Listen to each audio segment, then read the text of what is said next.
അവാർഡ്സിൽ എത്രത്തോളം ചേച്ചി എക്സൈറ്റഡ് ആവാറുണ്ട്? അല്ല, ഒന്നാമത്തെ അവാർഡ് എന്ന് പറയുന്നത് എൻ്റെ ഡയറക്ടർ എന്നോട് പറയുന്നത് ഓക്കെയാണ്.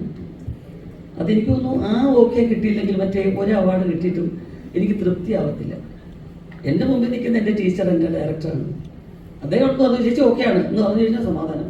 ചിലപ്പോൾ ക്രിസ്റ്റോ ചിലത് മറന്നു പോയിട്ട് അടുത്ത് ക്യാമറമാൻ്റെ അടുത്തോട്ട് പോകും, ടേക്ക് കഴിഞ്ഞ് എന്നെ നോക്കാതെ. അയ്യോ അപ്പം ഞാൻ ചെയ്ത് ഓക്കെ ആയില്ലേ, ഈ പയ്യ എന്നോടൊന്നും പറഞ്ഞില്ലല്ലോ.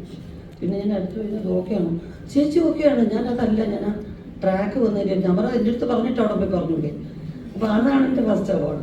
പിന്നെ നിങ്ങളൊക്കെ പറയുന്ന സെക്കൻഡ് അവാർഡ്. അതും കഴിഞ്ഞ് കിട്ടുന്ന ഒരു പ്രോഗ്രസ് റിപ്പോർട്ടിൻ്റെ മാർക്കാണ് പിന്നെ കിട്ടുന്ന അവാർഡ്. കിട്ടിയാൽ സന്തോഷം, കിട്ടിയില്ലെങ്കിൽ അതിലും സന്തോഷം. ഈ നോമിനേഷനിലൊക്കെ വന്നിട്ട് പിന്നെ അത് നിരസിക്കപ്പെടുക അല്ലെ അങ്ങനെയൊക്കെ ഉണ്ടാകുമ്പോൾ ചേച്ചി അതിനെ എങ്ങനെയാണ് നോക്കിക്കാണുന്നത്? എനിക്ക് സ്റ്റേറ്റ് അവാർഡുകളൊന്നും അങ്ങനെ നിരസിക്കപ്പെട്ടിട്ടില്ല. കാരണം നിങ്ങളൊക്കെ ഇങ്ങനെ ചാർത്തി തന്നതിന് ശേഷം എനിക്ക് നിവൃത്തിയില്ലാതെ അറിയേണ്ടി വന്നിട്ടുമുണ്ട്. 4ാമത്തെ വർഷം തുടർച്ചയായിട്ട് 3 വട്ടം കിട്ടിയിട്ട് 4ാമത്തെ വർഷം ജൂറി പറഞ്ഞു ഉർവശി അഭിനയിക്കുന്ന സമയത്ത് ഒരാൾക്കും കിട്ടത്തില്ല, അതുകൊണ്ട് ഈ വർഷം മാറ്റി കൊടുക്കാമെന്ന് പറഞ്ഞു. പിന്നെ 5ാമത്തെ വർഷം എനിക്ക് തന്നെ. അപ്പോഴും നമുക്ക് പരാതിയൊന്നുമില്ല.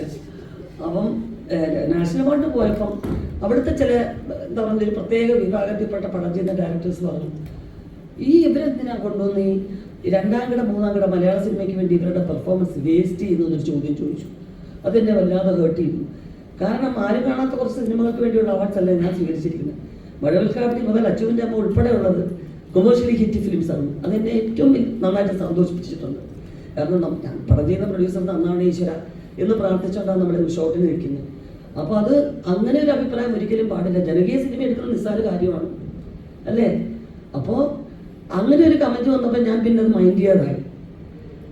ഇപ്പോഴും തന്നെ പറയുന്നു, കിട്ടിയാൽ സന്തോഷം, കിട്ടാത്തതിനെ കുറിച്ച് ഒരു വിഷമമില്ല. കാരണം ഇന്ന് നിങ്ങളുടെ മുമ്പിൽ ഇരിക്കുന്ന ഞാൻ, എനിക്ക് കിട്ടിയ ജീവിതം ബോണസാണ്, ഞാൻ ആഗ്രഹിച്ചു വന്നതല്ല.